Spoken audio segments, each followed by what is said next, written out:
What's up, everybody? This is your boy Food Junkie, and yes, I'm back. It seemed like it's gonna be one of those days, one of those weeks that I guess I'm triggered. I'm not quite sure or not, but when I say less, that goes for everybody. People involved in the nonsense, people talk about the nonsense, just say less. Now, Jesus, Jesus, Jesus, Jesus, Jesus, Jesus, Jesus, Jesus. Y'all saw the title, Hubris. And if y'all went to my community page, you saw that I posted the definition of hubris on my community page. And y'all may be wondering what that comes from, where that comes from, why I posted that. I just got to finish listening to Jay Wilson live. I was out running errands. Couldn't even run my errands properly. What's up, Kelly, baby? How you doing? What's up, Egyptian goddess? How you doing, sweetheart? I couldn't even run my errands properly or you know what I'm saying? Like, I like to run my errands? My husband think that I'm crazy because I just like to stroll and walk around and chill and stuff like that. You know what I'm saying? I run my errands and listen to stuff on my earpiece and just enjoy my day off and just enjoy relaxing. But listening to Jay Wilson's live, when I got home, I had to post the word hubris on my community page. I had to, well, I didn't have to. I wanted to come here and talk about it. It's like when you hear people say, I was rooting for you. I'm rooting for you. But you make it hard for people to have empathy or sympathy for you because of the hubris that you displays. Once again, I'm going to let you guys hear what the definition of hubris is, and I'm going to talk about a couple other things that he talked about in this thing as well, which means that it's not even called for me. It's not even called for to do all that. Let's go to Google. Okay, Google, what is the definition of hubris? Here's the definition of hubris: excessive pride or self confidence. Once again, hubris is the excessive pride or self confidence. I am happy that you are not going to lose your job, Jay Wilson. I am happy that your company that you work for is supporting you in this endeavor. I am happy that if someone broke the law, your company and the police department of San Antonio is willing to do what they need to do in order for you to feel comfortable, safe, and justified. All of these I'm happy for. But at the same time, Jay Wilson, your hubris, what's up, Brianna, Brianna Simone. What's up, baby? How you doing, baby? What's up, Rochelle, baby? How you doing? I'm happy for all those things for you. But the hubris that you display, the arrogance that you display, makes it hard for people to have any type of empathy or sympathy for what's going on, especially when all is happening to you right now, you have done to other people. Public knowledge or not. Public knowledge or not. You make it hard for people to root for you and have empathy and sympathy for you.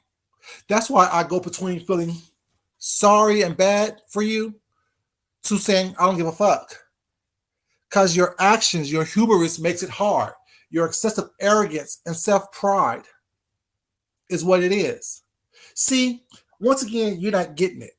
As intelligent as you are, as educated as you are, Jay Wilson, you are not getting it. You don't seem to get it. You don't seem to click. You don't seem to comprehend that it's not about you having a job and being good at the job that you have and being qualified for the job that you have.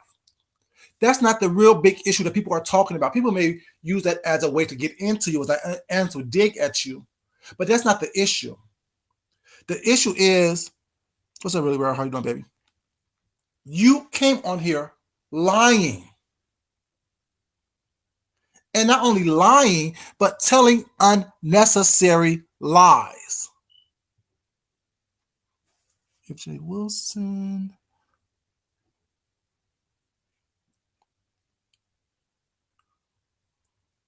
Yeah, of course. What's up, left-handed Libra? How you doing, baby?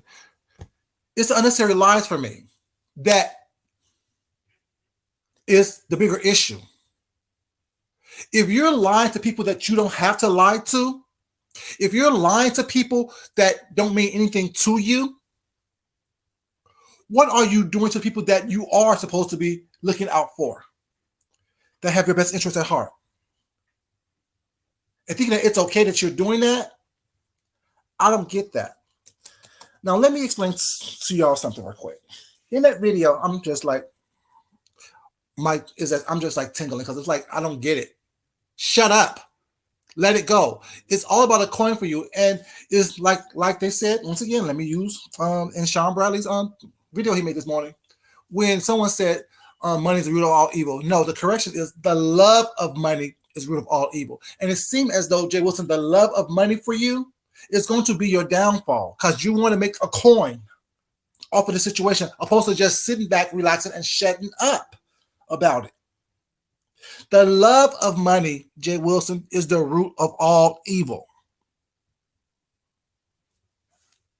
What's she saying? He definitely needs. Exactly. Humble yourself. It's the love of money, Jay Wilson. Your love of money or your love of the coin or the coin keeping you here is going to be your downfall. I promise you that. It may not happen in this situation, but it's going to happen. Because you don't seem to get just to be quiet and lay low. Not every dollar on the floor is meant for you to be picked up by you. You went on to talk about, well, there's different types of chaplains and people don't know how to spell chaplain and this and the third doesn't know you're not part of Charlie Chaplin, which is funny. That was funny. That was funny. I don't work for Charlie Chaplin. That was funny. That was funny because you don't. But then you go to, there's federal chaplains, there's prison chaplains, there's water park chaplains, there's bakery chaplains, all these different types of chaplains, the different jobs. You may have the same title and different jobs, and then stuff like that. Which got me to thinking, oh, well, yes, those are, because when I looked up the chaplains, you know what I'm saying, there was a different average salary for chaplains from the state of Texas, and there was a difference with the average salary per year for the chaplains who live in San Antonio. It was a difference about $2,000 difference. San Antonio chaplains make more than the average state chaplains does. But then it gets people like me to thinking, to just doing some research so I can be knowledgeable about what's going on in the situation. Because like I said, I'm not like everybody else who will just hear stories and just go with the stories and play with the stories and things of that nature, was not, and come here trying to roast and gag you with it. Because I'm not trying to roast and gag you. I'm just saying, be quiet. Please be quiet. For God's sake, be quiet. Not every dime, not every dollar is meant for you to make or pick up. Just please be quiet. But anyways, what else was this?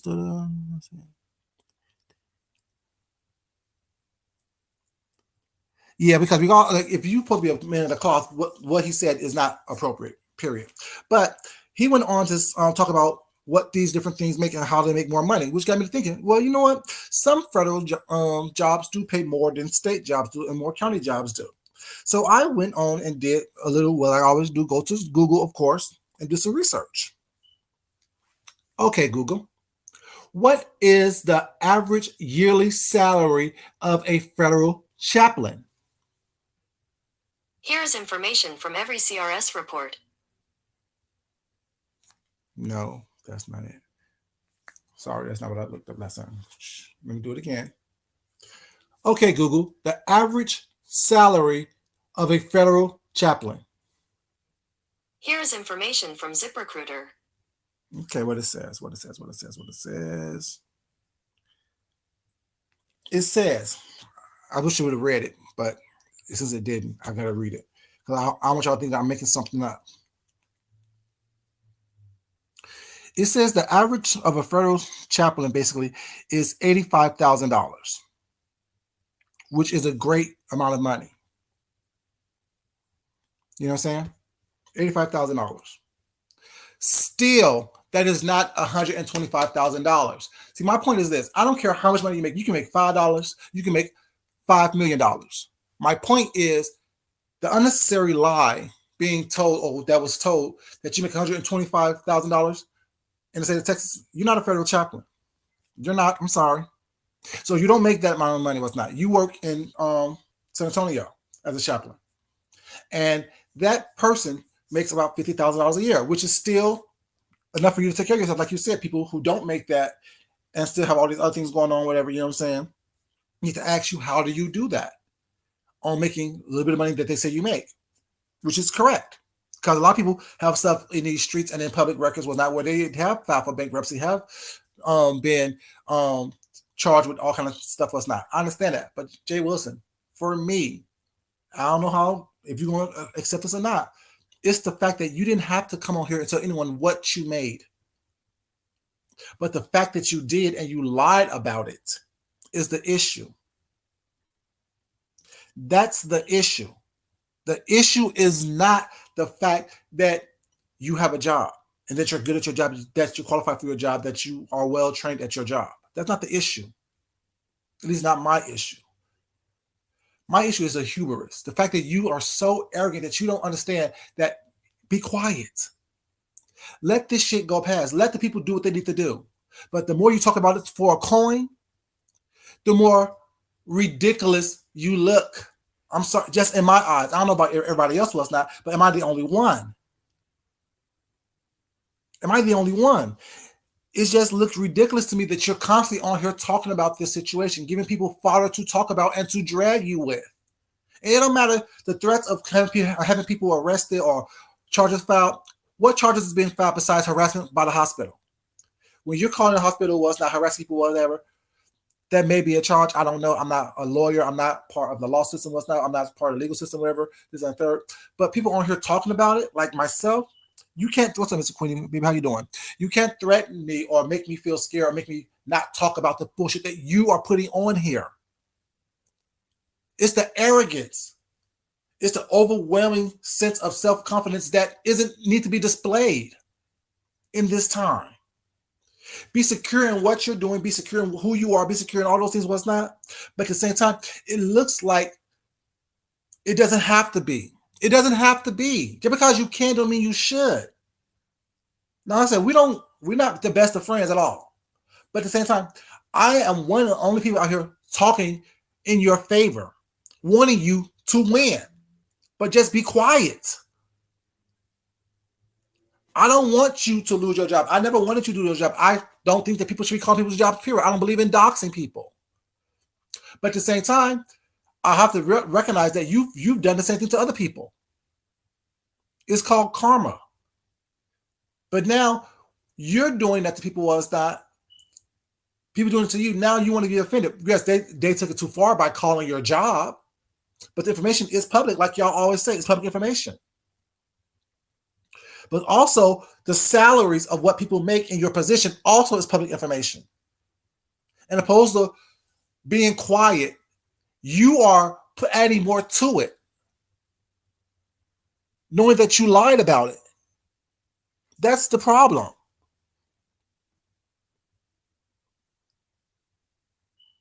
I understand what he said, left-handed Libra, baby. That's what I'm saying. I'm happy that they do. But the reality is, even if I was supporting someone who was going through something like his job is, like he said his job is doing, the fact that he's on here talking about it and being smug about it will have me looking at him differently as his boss. His boss should tell him to shut the fuck up and let them handle it. I don't care if you go on YouTube and talk about what's going on YouTube or not, but leave this situation alone. Don't talk about this situation. Let this situation ride out and let us handle it the way we need to handle it. Let the police handle it the way they need to handle it. But the fact that he's on here being so smug and arrogant about it, display and showing hubris, is the issue that I have, that I would have as a boss, as a manager, as a head of a company. Be as arrogant you want about everything else. Be as condescending, be drag QB if you need to, do all the things you need to do. But leave this situation alone because it's affecting us. It's affecting our business. He said himself, all the phone calls that was made to that company, to the hospital, wherever he works at, only 2 was pertaining to the business up at hand. The rest was about him and this bullshit.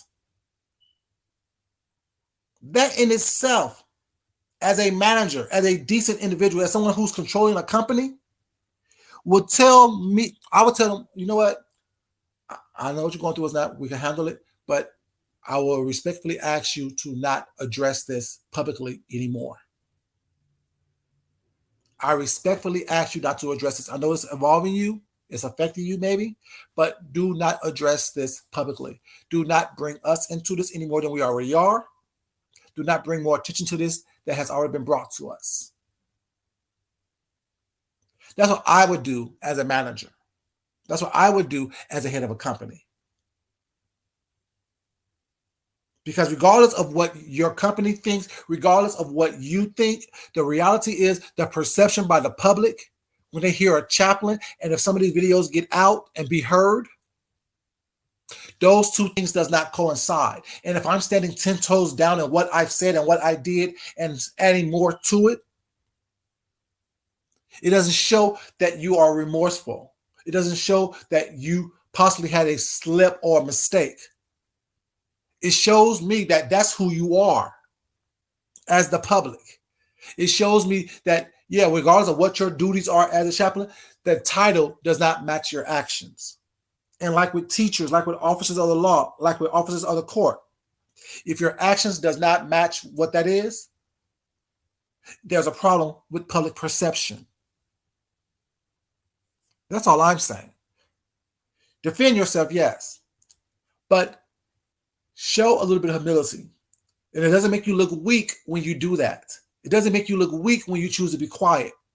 It doesn't make you look weak when you choose to have a level of, okay, you know what? I did step out of line. Let me just back it up. You don't have to say it, just do it. You don't have to say it, just do it.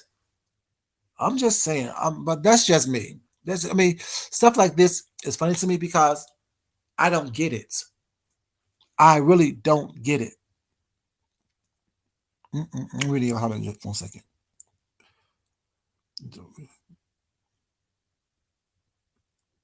Yes, it's the love of money of all evil. That's what I'm saying. It's the love of money, Kelly. And that's what I'm saying. Like with that, how you doing, by the way?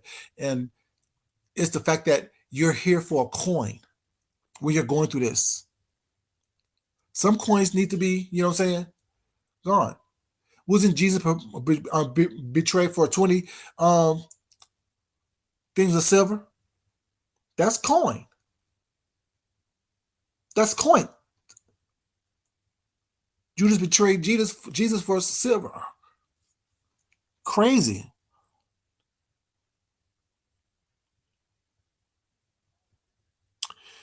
Really, baby?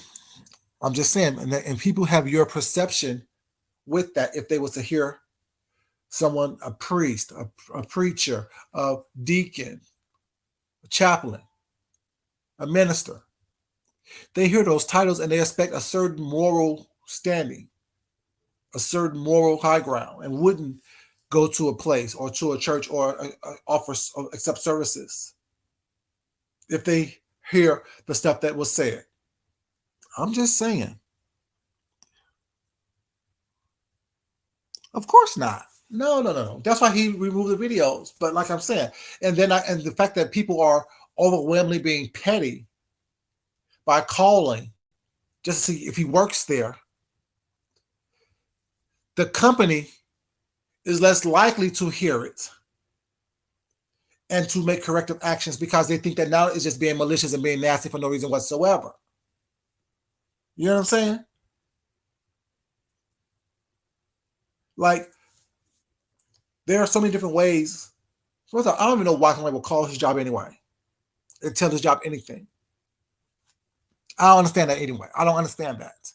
He haven't directly done anything to anyone on here directly. Well, he done things to ZT, ZX, Deanna, Kimmy, you know what I'm saying? Those people, whatever, you know what I'm saying? So they have every right to fight fire with fire.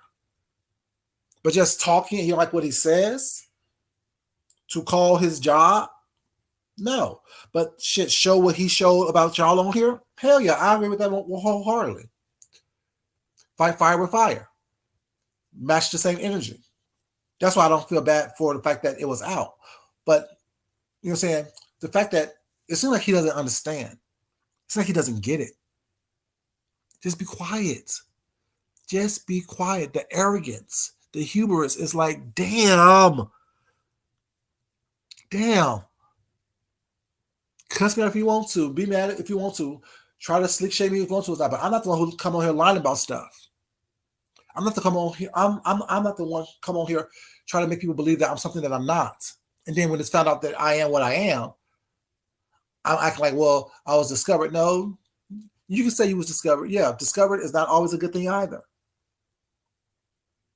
We discovered that you lied. We discovered that you didn't tell the truth. We discovered that you came on here acting like you were more than what you were. Yeah, we discovered a lot of stuff about you. Not just you, not that just you use the degrees that you have. We discovered that you would tell unnecessary lies. We discovered that you would stand in those unnecessary lies. Yeah, we discovered a lot about you. Yes, you were discovered. We discovered that you are a liar. We discovered that you are a fraud. Because you don't always, because you tell unnecessary lies. For what reason? Like I said, it's the unnecessary lies for me. It's the fact that you have to tell unnecessary lies in order for you to feel like you are somebody, which is a sign for me of low self-esteem. I'm just saying. I'm just saying. For me, that's what it is. If I come on here and tell you unnecessary lies that I don't have to tell, it's because I don't feel comfortable and confident in who I actually am.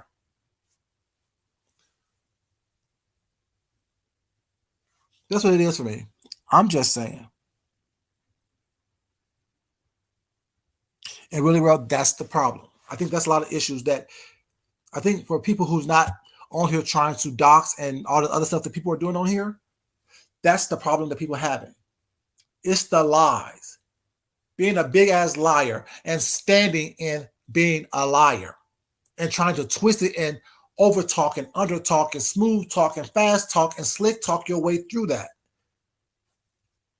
No.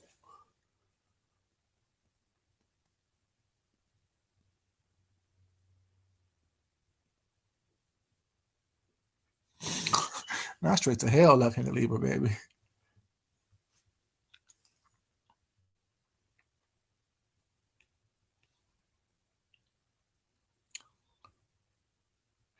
Yeah. Left-handed Libra. Of course I don't want to hear the videos now because it's so muddled with the bullshit. It's so muddled with the bullshit. So yeah, I would want to hear it after I was flooded with unnecessary phone calls about some nonsense. It's just crazy.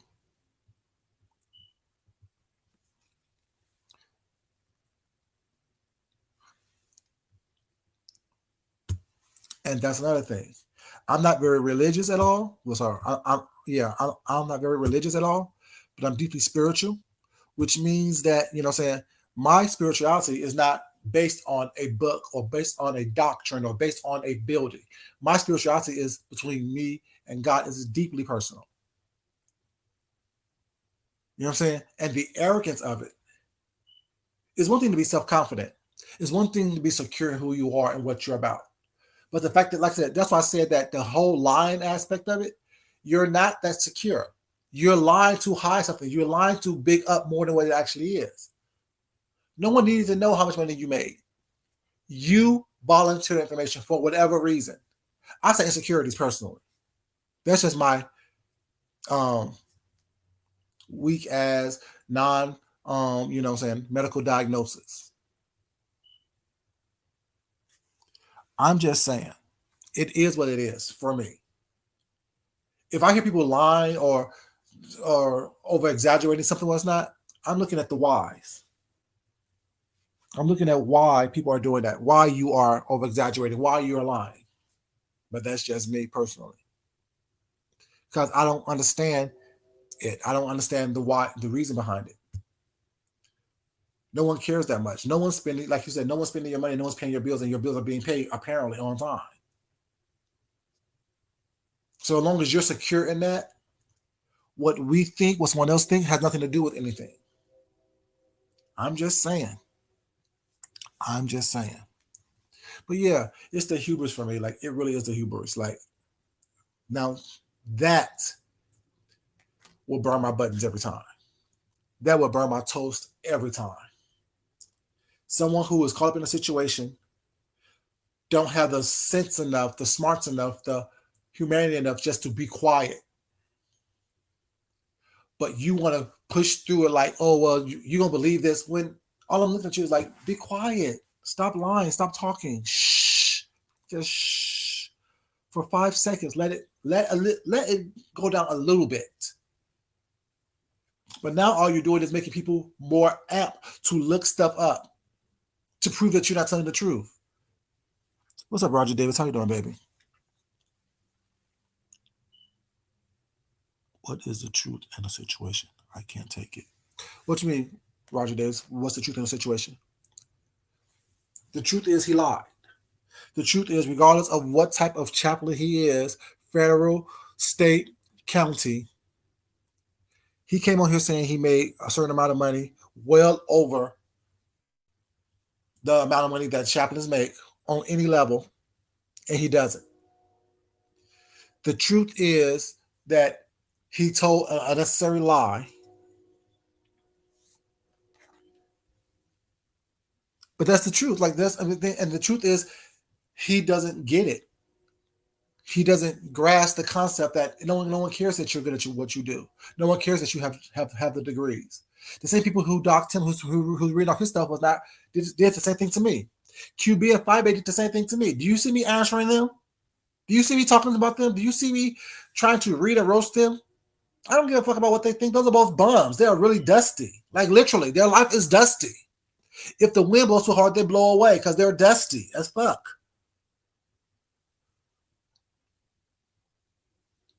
You know what I'm saying? They're dusty as hell. They did the same thing to me. Y'all remember that? Y'all remember they read off the fact that I did have a 3.97 GPA.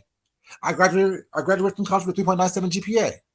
They read off my real name. They read off information about me while it's not. I don't care. Yeah, they proved that I was telling the truth about everything that I said. They showed. I don't know what they showed because I didn't watch it. I don't care. They're dusty.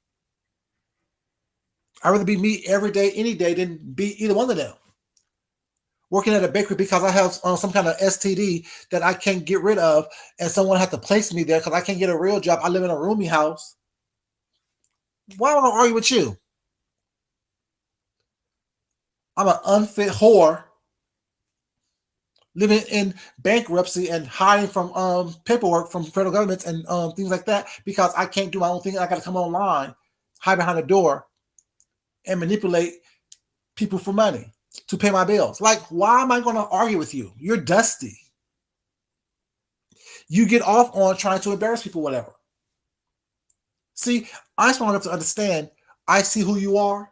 You're beneath me, figuratively and literally, in every way possible in humankind. I don't need to answer to you. So I be quiet. I don't understand why Jay Wilson don't see that. The people that he says is beneath him truly is beneath him in every aspect. Why answer to that? Why respond to that? Why address that and those people? If you really believe that these people are beneath you, then you don't even see them or hear them.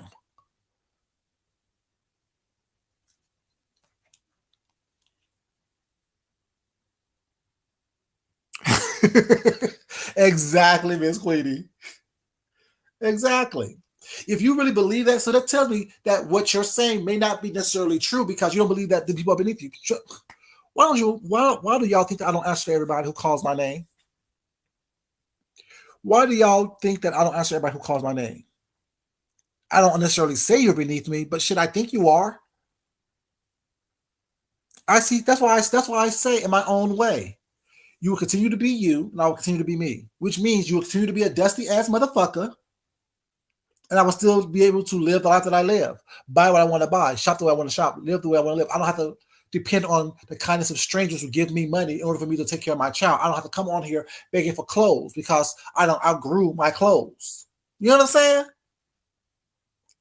I don't need to do that. People who meet me, and not saying I have a body odor. You know, my hair stinks. I wear the same hats. I wear the same dusty clothes. I need to put what those called, a wish list together online for people to buy me underwear. Hold on one second, y'all. Y'all gonna make me act a fool. Now I'm gonna read the motherfuckers for their view. Like, hold on one second, y'all. Hold on one second. Hold on one second, y'all. Ooh. I'll get to the closet, baby.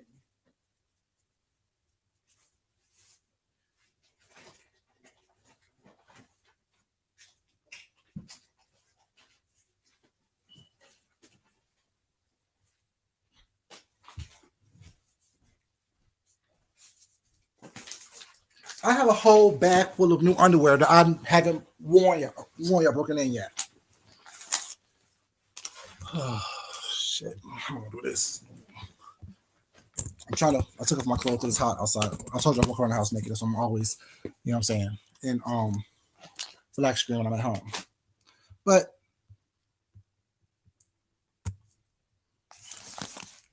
underwears that I have still in boxes that I haven't worn yet, that I bought myself. I don't need to make a wish list to buy underwear, t-shirts, shoes I haven't worn yet, Jordans I haven't worn yet, casual shoes, real shoes, clothes with tags on it, still in bags I haven't touched yet. So why not answer to someone or addressing someone who's dusty as fuck who needs to get a birthday wish list together in order for them to get something new?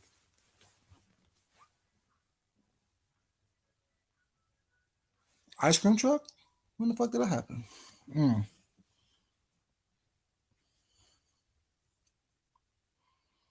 I'm just saying. So why is Jay Wilson? If you feel so that you're so much better than these people, what's not? Why are you dressing people that are beneath you? It's the hubris. It's the fact that you may not feel as confident as you say you do, and all for a coin, all for a couple of dollars. You make what they say true about you. That you need this, as much as you say you don't need it. I'm just confused. Say less. That goes in every aspect. People who's talking shit for no reason, say less. People who's trying to defend themselves but looking more guilty and crazy, say less. It doesn't take all that. It does not take all that. It really doesn't. Sometimes the best response is no response. Just like I said, sometimes no answer is the answer. Sometimes the best response is no response. Let these people say what they need to say. Let these people think what they want to think. But when you come out here trying to defend yourself and telling people that, oh, federal judge or federal chaplains and federal this and district this and that, people gonna start looking those things up to see, okay, is he telling the truth about this? Okay, yeah, maybe so. Maybe he is a XYZ. But still, even so, the highest chaplain on a federal level makes under $100,000. And like I said yesterday, and nothing I said I would ever take back. I don't care who negotiated for you, what your negotiating skills are. It's not that good from you making an average of $50,000 in San Antonio as a chaplain to making $75,000 over the average. I don't care what degree you have. I don't care who negotiated for you. You cannot make me believe that. Sorry. That I will never believe. I do negotiations with every job that I get, knowing what the average is, knowing my skill set, knowing what I do, and negotiating effectively. And I'm always above the average, but not so above the average where I'm $75,000 above the average. Don't pad stuff, because that way you give people the opportunity to want to do some research and to break you down and to prove that you're lying.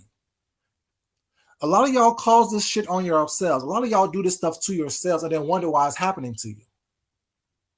All I do is drop fries, clean toilets, and flip burgers. That's all I do. My main job is scrubbing toilets. My part-time job on the weekends, I'm dropping fries and flipping burgers, or flipping fries and dropping burgers. So whatever y'all look up to see what those occupations make, that's what I make. You're absolutely right about it. I'm not going to deny it. I'm not going to sit here and try to prove you wrong. But while you're looking at what I'm doing and how much money I make, you're waiting on a check between the 1st and the 5th. You're waiting on a Google check between the 20th and the 22nd. While I'm out here flipping burgers, dropping fries, and scrubbing toilets. You can't read me. You've doxed me. I don't do stuff online that put me in the bad light or put me in a bad light. I don't tell lies online to make myself look better than what I actually am.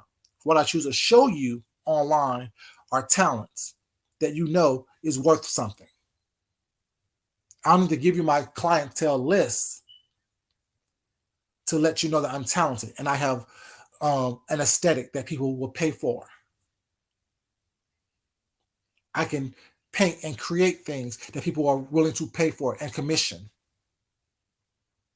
I don't need to tell you how much I charge or how much I cost or how much my things cost. Like I said, a lot of y'all can afford it anyway, and that's not me being arrogant, that's just me being honest.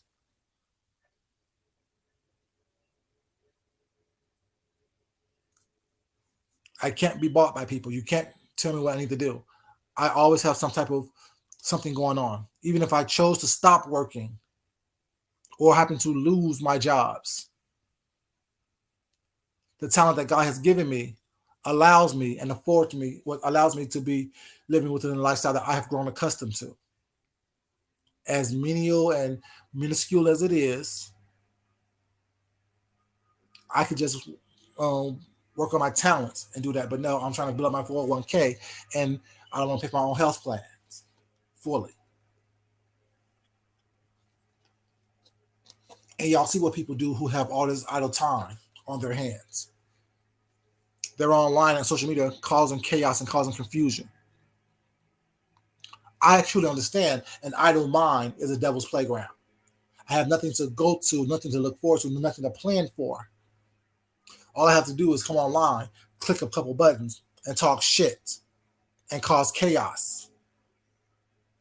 And some people who have these full-time jobs clearly aren't working hard enough or long enough or deep enough to where they have all this time to come online and cause chaos as well. The fuck? At some point, you should be getting tired of the bullshit and nonsense.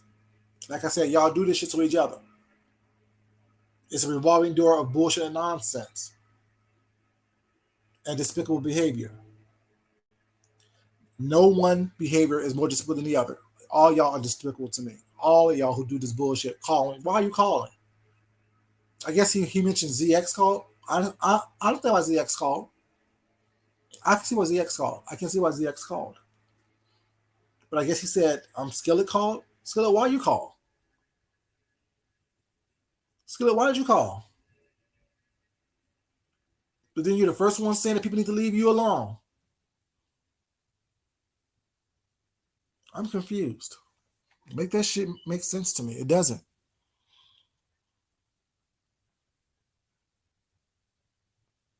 You know, I don't, y'all, like I said, that's why when I tell y'all I'm different,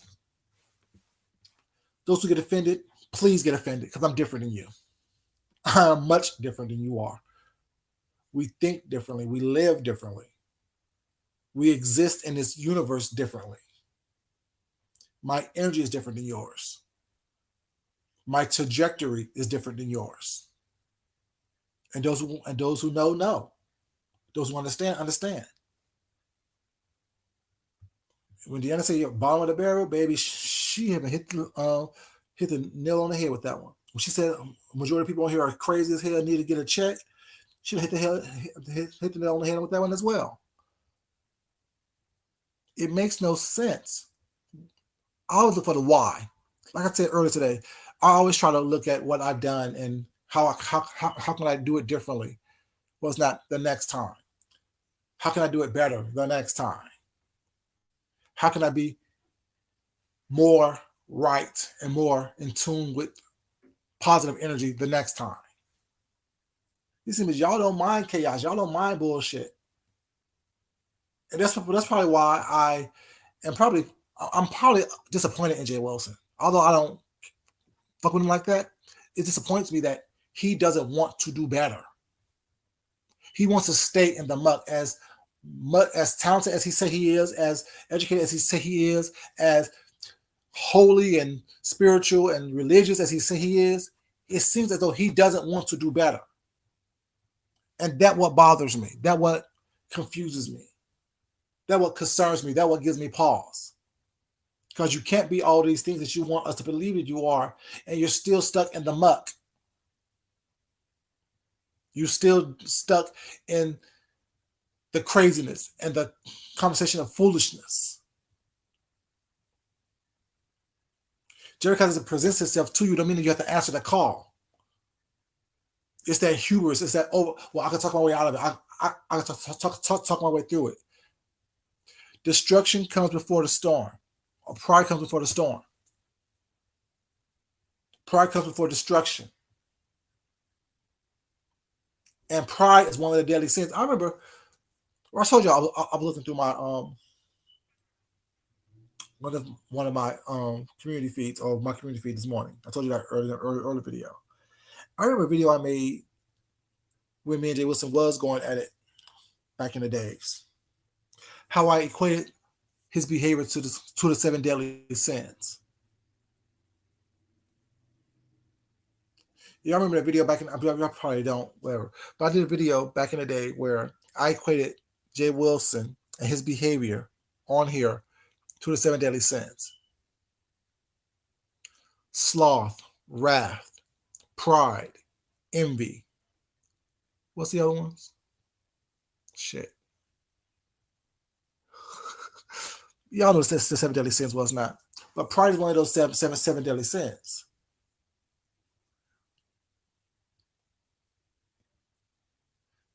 What are the 7 deadly sins, y'all? Damn.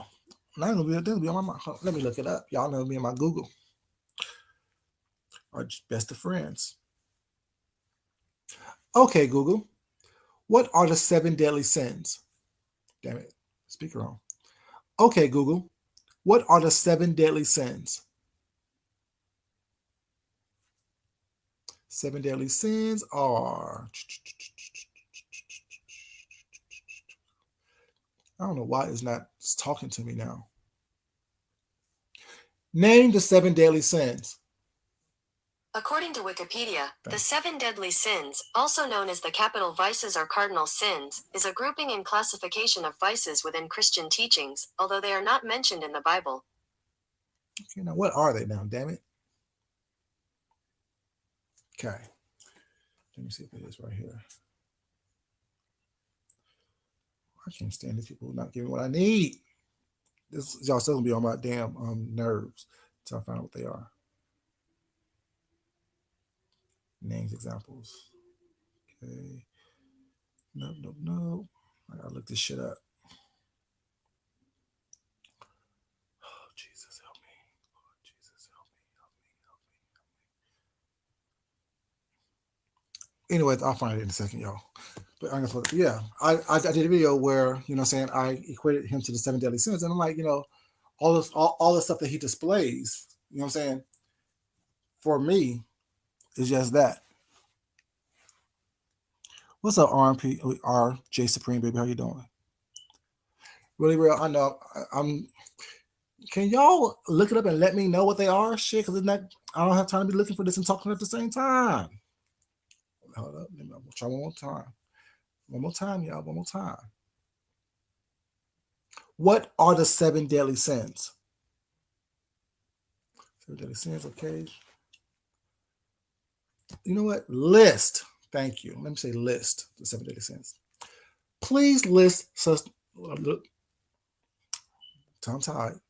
See, devil got a tongue. Please list the 7 deadly sins. I don't need that. Jesus, y'all know, like I'm like a dog with a bone with this, because I need to find out what they are. Because I've named 4. I know there's 3 more. I don't care about that. I don't care about that. Okay. Thank you.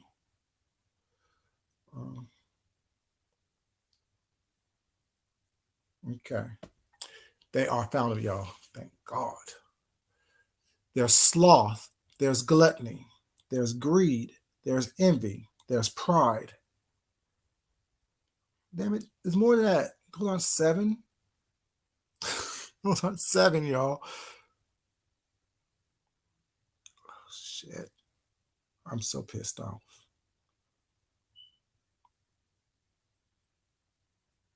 That's not it. That's not it. whatever. Gluttony, sloth. So we got 6. There's one more. Wrath. Wrath, pride, gluttony, greed, pride, envy, sloth, lust. Thank you, Kwani baby. How you doing, sweetheart? But yeah, I did a video recording that, and one that he constantly displays is pride. You don't realize, Jay Wilson, you should be part of the Bible situation with that. That is really, you know what I'm saying, something that's not good for someone who claims to be a person of God. And I said, I'm not questioning yours, because whatever you have with God is what you have with God. But I'm just saying, from outside looking in, it's not a good thing. You know what I'm saying? Yeah. Wrath, lust, envy, sloth, greed, gluttony, pride. There they go right there. Bam. Thank y'all so much. Appreciate it. Y'all know I was like a dog with a bone. I was not gonna bother me until I got them all right. You know, but yeah, like I understand. Hubris is something that is ooh. I mean, I was listening to that video, I'm like, damn. It's like, ooh. I don't get it, y'all. I don't know. I'm calming down now. But that just had me worked. It had me worked. Not to the point where I'm going to scream and yell and cuss and fuss and be really bothered by it. But it's like, you know, it's like you don't want to save yourself. You don't want to just be quiet for a moment and let this shit go over. I don't know. That's just not how I operate. It really isn't. Like saying, I don't need to let people know that I'm tough and I'm bad and I'm this and that. Now, to me, that's weak. That really is weak. That's definitely weak sauce for me. That's definitely weak sauce. Having to prove who you are to people that you don't know, that you say you don't care about, that is definitely weak. That's why. And Kwani, hey Kwani, how you doing, baby? Kwani, the other night, I was on my way home from work, and Kwani gave me a compliment at the end of one of her videos. What's up, Sean, baby? How you doing? Long time no see, sweetheart. Kwani gave me a compliment at the end of one of her videos that I don't think that she probably know what it is, but I don't think that she knew that I was listening or I would listen to her video. Kwani said something that made me laugh, and that is very true about me. That Kwani gets it. Kwani gets it. Even when me and Kwani got into our little situation, whatever, I did what she said I do. I'm not gonna yell and scream. I'm not gonna cuss and fuss. But I will correct your bad behavior. I will tell you what I need to tell you, but it's not in the way I do it, in a very calm, controlled voice. And I'm not gonna scream and yell at you, whatever, because it's not that serious. Remember you saying that, Kwani? Do you remember you said that in your video that you admire the fact that I don't have to always yell and scream, and you be wondering how I do it and still say what I need to say to people and get it out and get it across? All right, that's true, because I mean, I don't have to prove myself. And that's what it comes from, me not having to prove myself and have enough self-control to be able to articulate what I need to say to you without letting you get in my feelings or without me being in my feelings about it. I don't have to yell and scream. For me personally, I am so calm. For me, because I know who I am, I know what I have to do, I know what I need to say. It doesn't take me, it will take me out of my character and out of the person that I know that I am to yell and scream and fuss. Yes, I have yelled and screamed before. Yes, I have cussed out loudly and did all those things before.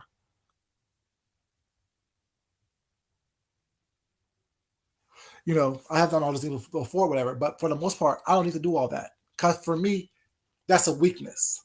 Not that just for me, not for anyone else, but just for me, that is a weakness for me that I identify within myself. That if I have to scream and yell and foam at the mouth and scream and go off what's not to tell you how I truly feel about you, I'm hiding something. I may miss something. And people are so into the screaming and yelling aspect, they're not hearing what I need to say. I told people all the time, some people all the time, they're like, when I'm cussing and fussing and yelling at you, what's not, that's crazy, good old time food junkie, having a good old time. But when I stop and talk calmly to you and just speak to you in my normal speaking tone, that's when you need to be worried. that's when you really need to start paying attention to what I'm saying. Because I've already made the decision what I'm going to do next if I have to talk to you again.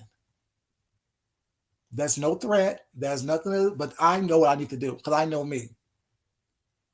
And if I'm going to scream and yell, what's not because I'm mad and I can't control myself, that's me showing my weakness. That's me showing I'm not confident in what I need to say. Calm is definitely a gift, Kwame.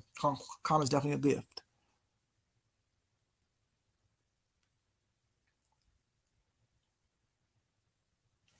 Miss Queenie, exactly. Exactly. But for me, it's not really anger. It's like more, I'm at calm because I'm at peace with what my decision is. It's like me being calm when I'm talking to you and I'm addressing you. That's me being at peace because I already know what my next step is. Regardless how good and or bad it may be, I'm at peace with it. And whatever comes from it, comes from it.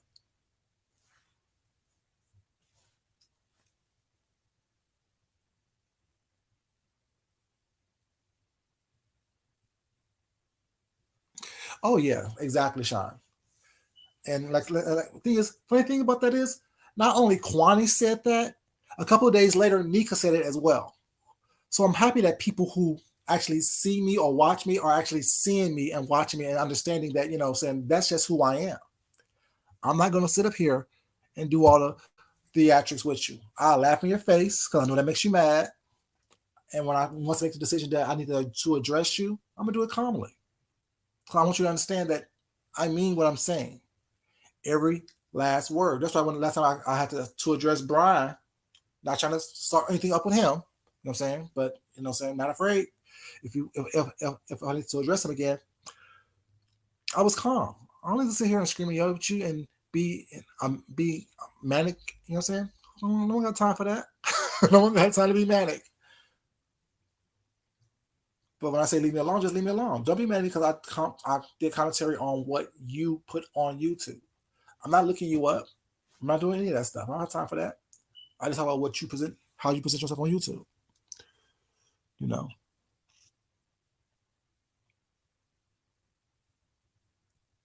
And that's the Sean, that's the point right there.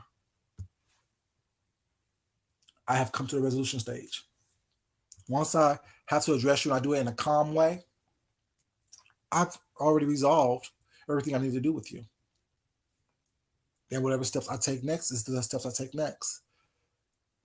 You know what I'm saying? People think it's right, think it's wrong. Oh, it's just what it is. I don't have time to sit there and play with you all day. I'm different than everybody else. I'm not going. That's why y'all see me not going back and forth with people all the time. I'm not going to do 1,001 videos on you. For what? I say what I need to say about you, so I say what I need to say to you, and it is what it is. From that point, like in real life, people have known that once I talk to you in that way and I'm addressing you and correcting that behavior that I think is needed to be corrected, I do it in a way to where that's what I tell you all the time. I may have been detained a couple times, but there's no record on me being detained. Because once I say what I need to say, I'm gonna do what I need to do and make you make the first move. I'm gonna do it in a way that makes you make the first move. So therefore, when I do what I need to do to you, was not I just am defending myself. You wasn't in control. I was in control of what was going on with me. But once you touched me or made the attempt to touch me, I already knew what I need to do to you and how I'm going to handle you. So I'll smirk, I'll smile, I'll laugh in your face. All no contact actions I'll do to you to piss you off and make you lose control. And once you lunge or swing or do whatever you need to do, and I restrain you, and police may be called, I'll be okay. Fighting intelligently, fighting with your mind, not only with your body. Being able to, you know what I'm saying, control yourself. And that's the point I don't see with Jay Wilson doing all the stuff that he's doing. He's not in control. He's allowing these outside entities to control what he does and make him having to see that he is all this bravado. If you say you gave it to Jesus and you let the police handle it, Give it to Jesus and let the police handle it. But like I said, if I was your employer, and all this is going down at my job, at my place of business, I I would say to you, if you can't stop talking about this online, to where all this problems is coming from, and you bringing all this extraness to my place of business when this is a place where we're supposed to be doing, you know what I'm saying, healing work, I will have to look twice at your employment. That's just me personally, as someone who do what I do, was a manager, dealt with conflict resolution, was a firefighter, not firefighter in the literal sense, but as a manager, all you are is pretty much as a firefighter. You're putting out fires left and right.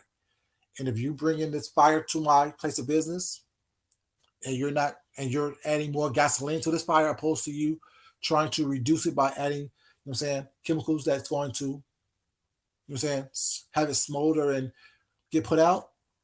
If you're not digging ditches around this fire to contain it, if you adding more stuff to it, adding more brush to it, I have to look at things differently. That's just me though. That's just me. You know what I'm saying? What's up, Tiki baby? How you doing, sweetheart? But that's just me though. Like it's the hubris to me. It's the hubris for me. I mean, am I the only one who's seeing the hubris, or am I just talking outside of my head?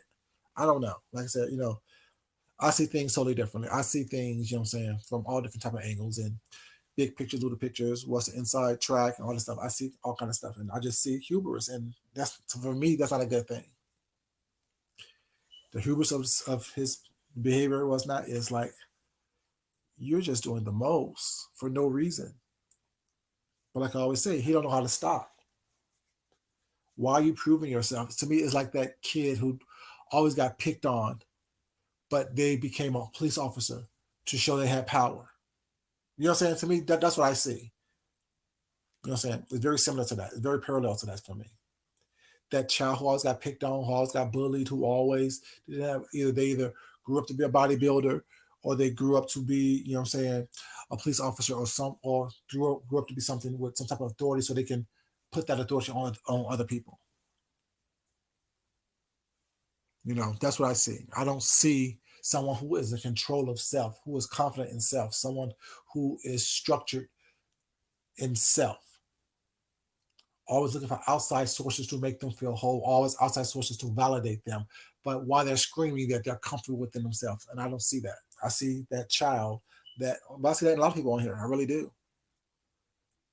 They were so out of control, or not in control of their situations and their lives growing up, whatever, that now as adults, having this platform that they have, how big or small as it may be, is their way of now of exerting that type of control, that type of power, that type of, well, now you see me, or do you see me now type of thing.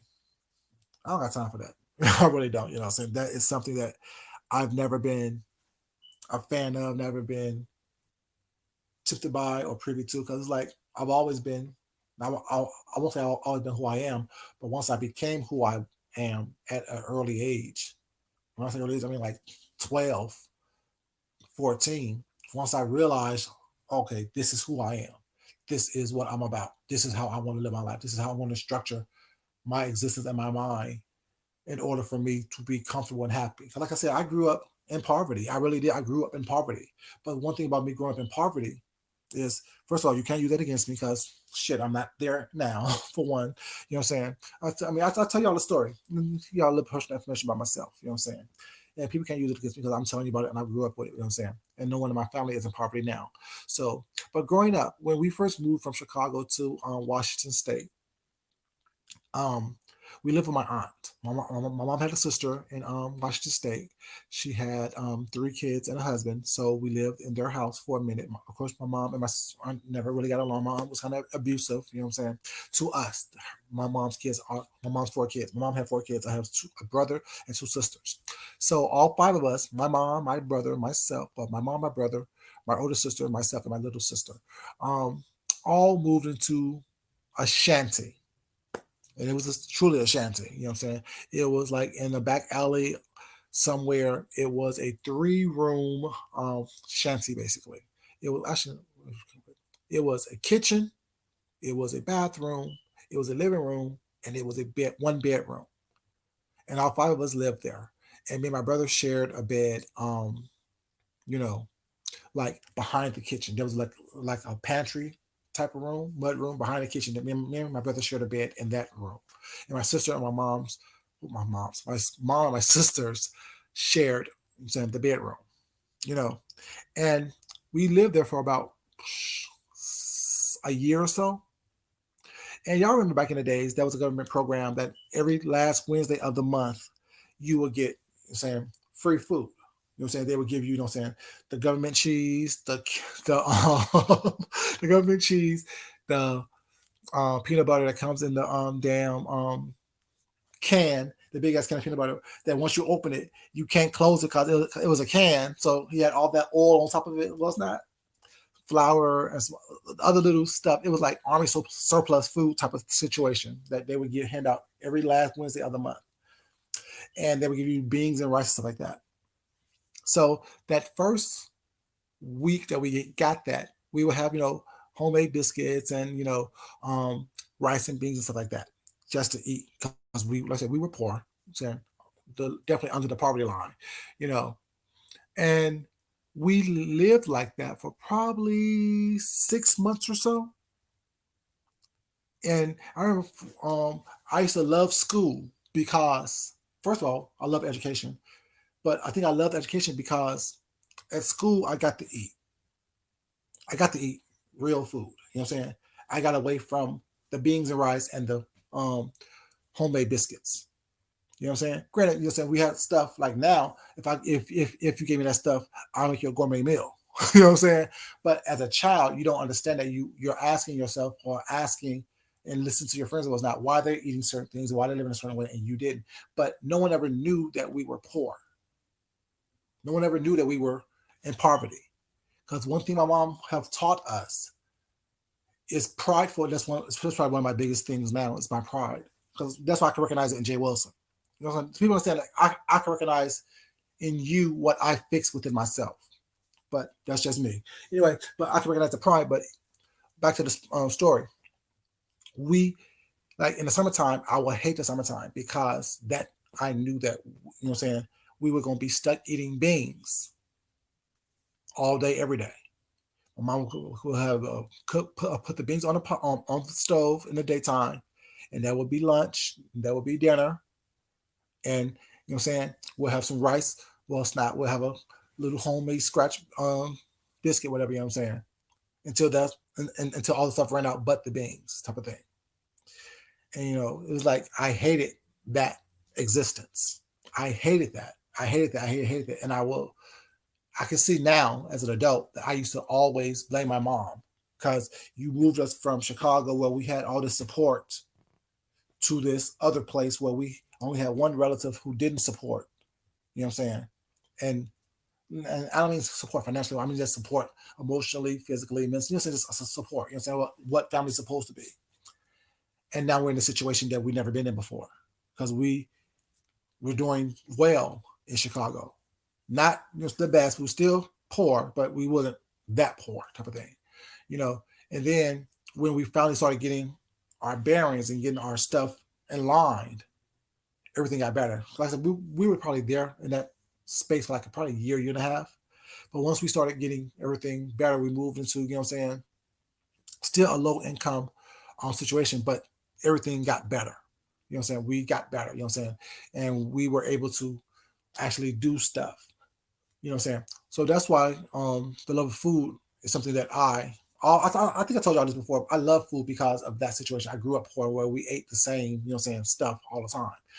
You know what I'm saying? But now I'm always exploring and dealing with foods like that and doing food. But that whole experience as a child, although I grew out of it, was that I took those lessons with me.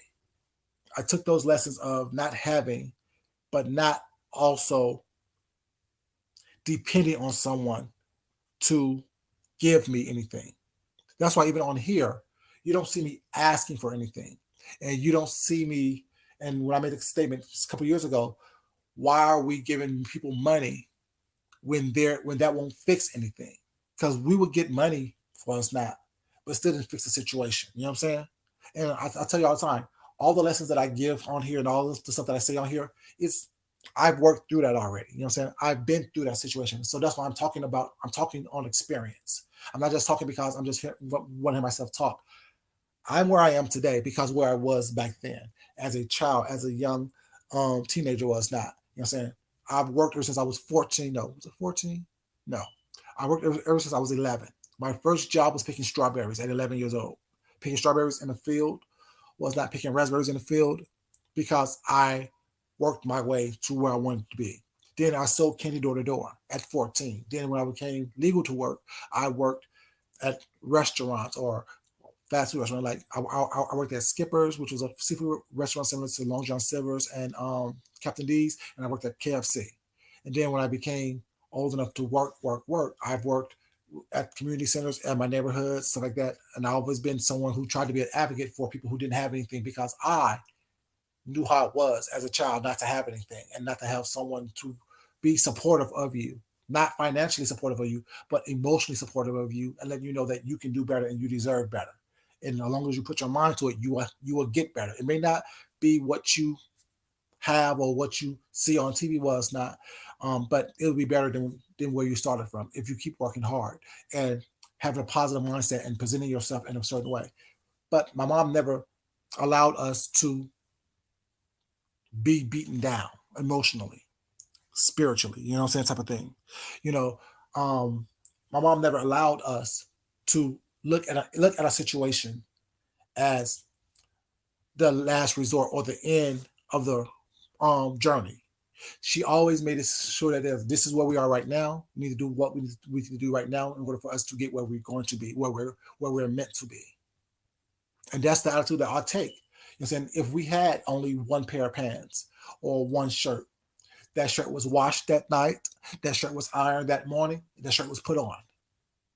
If we had to switch up, that's why I can take, you know what I'm saying, someone to Walmart and have them look like they came out of damn Macy's or Saks or something like that. You know what I'm saying? Just with a little bit of tailoring, a little bit of putting things together, a little bit of buying stuff, a little bit of fitting stuff. That's why I understand as a designer, as a stylist, like people understand like these lessons that I've learned as a child are lessons that I take today in my thing. No one should buy clothes off the rack and just put them on their body because clothes are made in these sample sizes. So therefore, you need to do some alterations or get them altered in order to fit you and fit you well. I learned it as a child. I didn't like the fact that I had holes in my pants. You gotta learn how to mend those up and sew those up. I didn't like the fact that we went to the Goodwill and got some bell bottoms. You better learn how to make those pants into some straight leg pants or some tapered pants. I don't like this shirt. You take this shirt is too big for you. You better take this shirt in on the sides. Well, it's not, and use a needle there to sew it up. So all those lessons, while I'm prideful, and my pride is different than someone else's pride. My pride is I do for myself. I don't ask people for anything. I don't expect people to give me anything. I don't look for people to do anything for me. What I look for is you not to get in my way. I don't want you to stand in my way or in the way of my path or outside of my path. Let me do what I need to do in order for me to be okay with who I am and where I'm going. I don't ask you for anything. I don't look for you to give me anything, but just to stay out of my way. This whole thing of people saying that us as black people, whatever, you know what I'm saying, looking for handouts. No, I don't even look for a handout. I want you to just stay out my way. Let me do this. So therefore, if I succeed, I do. If I don't, it's because of what the efforts that I didn't put in, not because someone did something or said something or, you know what I'm saying, try to hurt me in some type of way. That's why you will see me when people try to belittle me, you'll see an ugly side of me come out because I don't like that. You don't have to do all that. It's not that serious. If you're confident in who you are, you don't have to belittle someone else and who they are, type of thing. But yeah. But that was just a little story that I want to let y'all know. Like I said, because like I said, nothing that I say will ever be there to hurt me because I dealt with it already.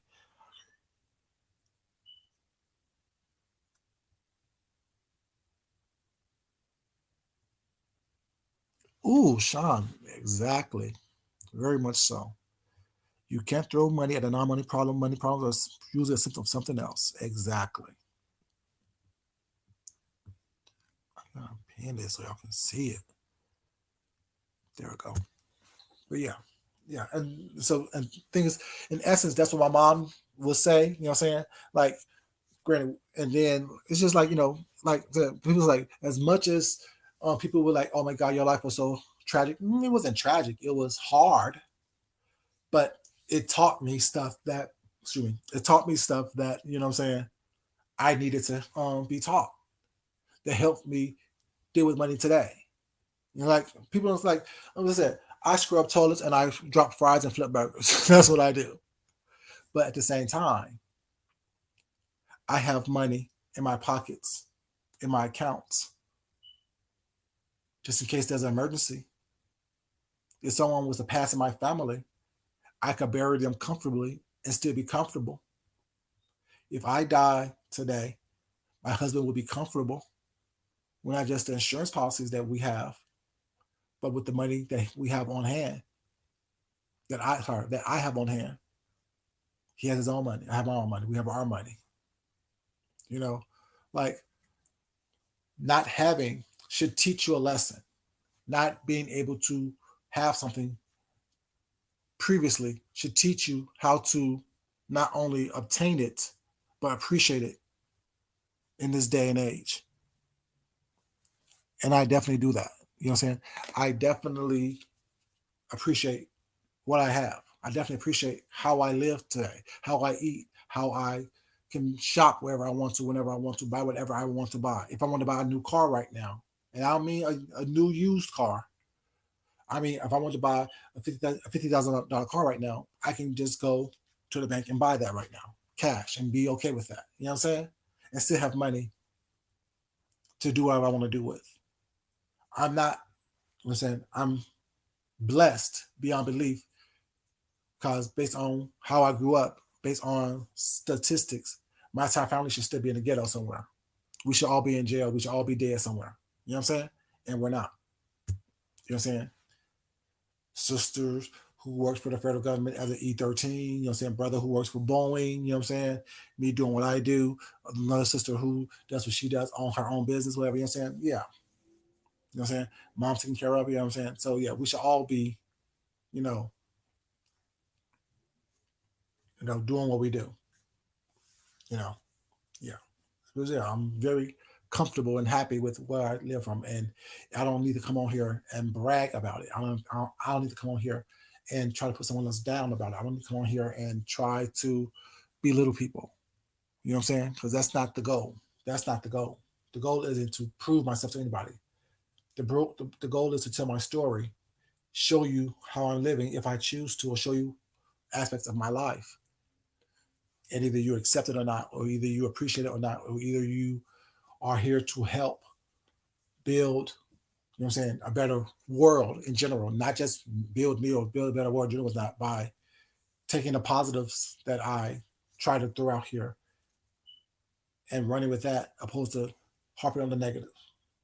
But I think that we all try to harp on negative aspects of our lives, and then, you know, that is a symptom of where we are now, like the craziness and the neurotic behavior that we exhibit now.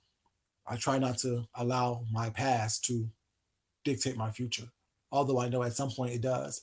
Be it motivates me or it holds me back, and I use it. I try to use it as motivation of what to do better in the future, what to do better in the present, not to be, oh, woe is me. This is why I don't have. No, this is why I need to get. This is why I need to push forward. This is why I need to learn more. This is why I need to try harder. This is why I need to push myself. This is why I need to be nicer. This is why I need to be more irreverent. This is why I need to, you know what I'm saying, be as positive as I need to be, not only to myself, but to other people. You know what I'm saying? But yeah, I just feel that, the hubris that people display is something just like, I don't get it. I mean, granted, I was there. I have to admit, I was there.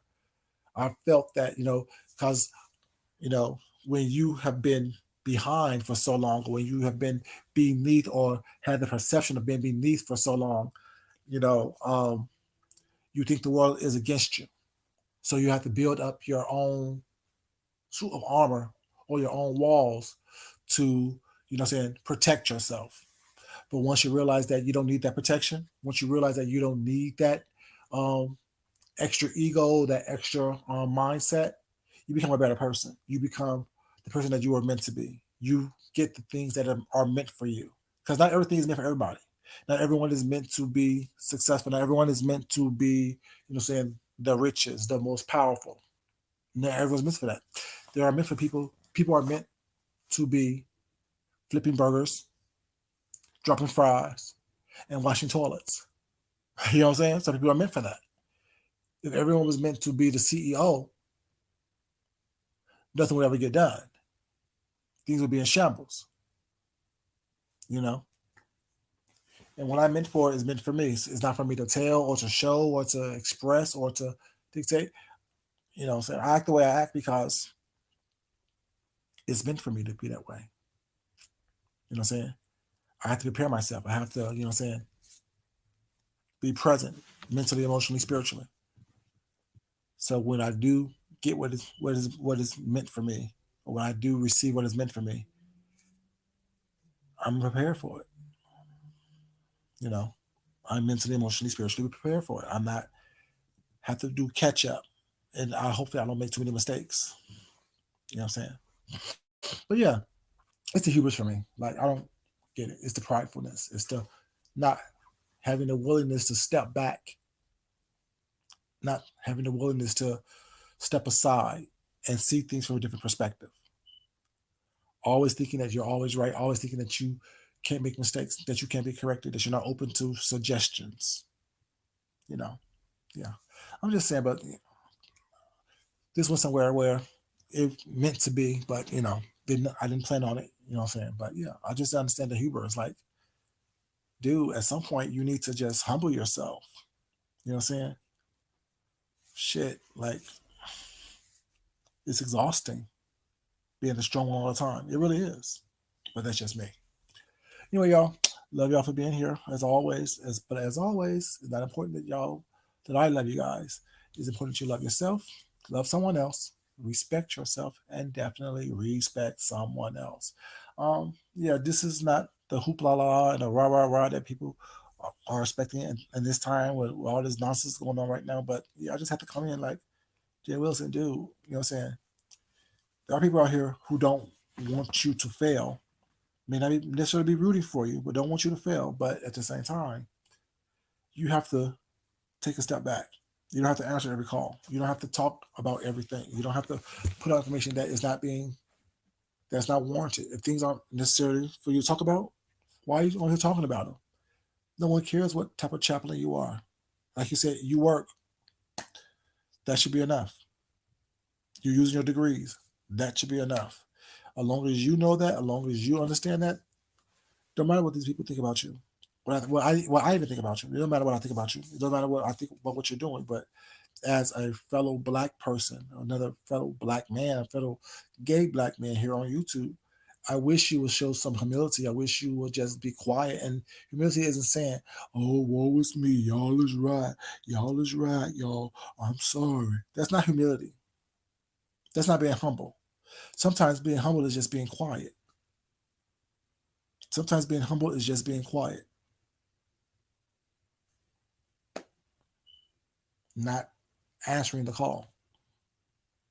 Like you said, when the person called you and you didn't answer the phone call, sometimes being humble is not answering the call, not allowing people to push you to do things that you know that you shouldn't do. To me, that's more strength and more security and self confidence than coming out here always talking, always barking. Hey, Marie, baby, how you doing? I'm getting ready to get off, baby, but thank you for joining. I appreciate it.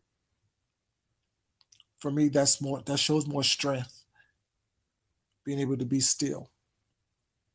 That's showing faith in the God that you serve by putting it in his hands and walking away from it. That shows more faith to me than coming on here answering every call because there's a coin attached to it. The love of money is the key to all evil. You know what I'm saying? It's whatever the thing is. The love of money, the root of all evil. The love of money is the root of all evil. Not money, but the love of it. Constantly chasing the coin, constantly beefing for dollars, constantly announcing that there's money on the floor, so you need to go pick it up. No, that's what strippers do. Y'all know what strippers do when there's a baller on the floor. There's a red light that goes on in the back room where the strippers are. So then they tell the strippers all come on out and get that money that's on the floor. Yeah. Y'all have a good day. I love you guys. And y'all be careful about what you answer to, what phone calls you answer to, what call you answer to, because not every call needs to be answered. So I hope you can take this and wish the vein in which I'm trying to, give it to you. I hope you can receive it in the vein in which I'm trying to give it to you. Not everyone is here for your downfall. Not everyone is here for your destruction. We don't have to be friends. We don't have to be cool, but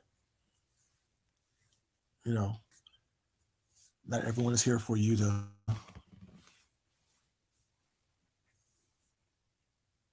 thank you, really. Not everyone is here for your destruction. You know what I'm saying? We may be discussing it, we may be talking about it, but never here for your destruction. Not everyone's here for you to, feel like you're being attacked. Sometimes you feel like you're attacked because, you've done some attacking and you know what you would do in the situation. So it's like projection almost. Y'all have a good day. Love you guys. Talk to y'all later.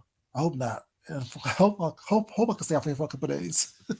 But there's some stuff that I don't understand that bothers me and touch my spirit happens today, tomorrow, whenever. I'll be back. But until then, hopefully I can just chill and relax. Do what I need to do. Bye, y'all. Love you. Peace.